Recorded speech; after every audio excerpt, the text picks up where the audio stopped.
Hello friends, welcome to pujas kitchen. ఈరోజు మనం చేయబోయే recipe Rayalaseema special Ugani. So బ్రేక్ఫాస్ట్లో ఇది చాలా చాలా బాగుంటుంది. ఓసారి మీరు కూడా తప్పకుండా చేయండి. అండ్ నా వీడియో కనుక నచ్చితే లైక్, షేర్, సబ్స్క్రైబ్ తప్పకుండా చేయండి. సో వీడియో స్టార్ట్ చేద్దాం. స్టవ్ ఆన్ చేసి బౌల్ని అయితే పెట్టేసుకోండి. బౌల్ని పెట్టేసుకున్న తర్వాత 1.5 టేబుల్ ఆయిల్ని వేసేసుకోండి. సో వేసేసుకున్న తర్వాత మంటనైతే మీడియం ఫ్లేమ్లో ఉంచండి. ఉంచిన తర్వాత జీలకర్ర ఆవాలను అయితే వేసేసుకోండి.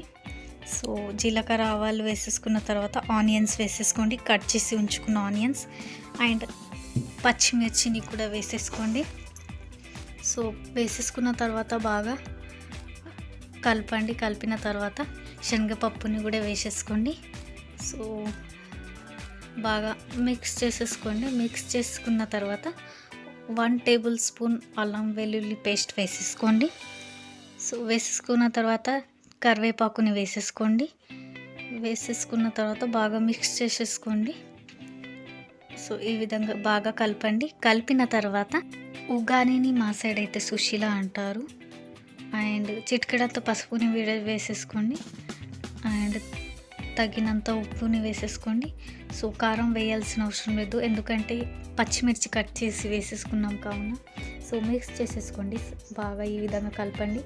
అండ్ మంటను కూడా మీడియం ఫ్లేమ్లో ఉంచండి. సో ఈ ఉగానిని నానబెట్టి ఉంచుకున్న ఉగానిని బౌల్లోకి అయితే వేసేసుకోండి. వేసేసుకొని బాగా మిక్స్ చేయాలి. సో ఈ విధంగా బాగా కలుపుకోవాలి. కలిపిన తర్వాత మంటనైతే లో ఫ్లేమ్లో ఉంచి మూత పెట్టేసి సో 2 మినిట్స్ తర్వాత స్టవ్ ఆఫ్ చేసేసుకోవచ్చు. నా వీడియో కనుక నచ్చితే లైక్, షేర్, సబ్స్క్రైబ్ తప్పకుండా చేయండి ఫ్రెండ్స్.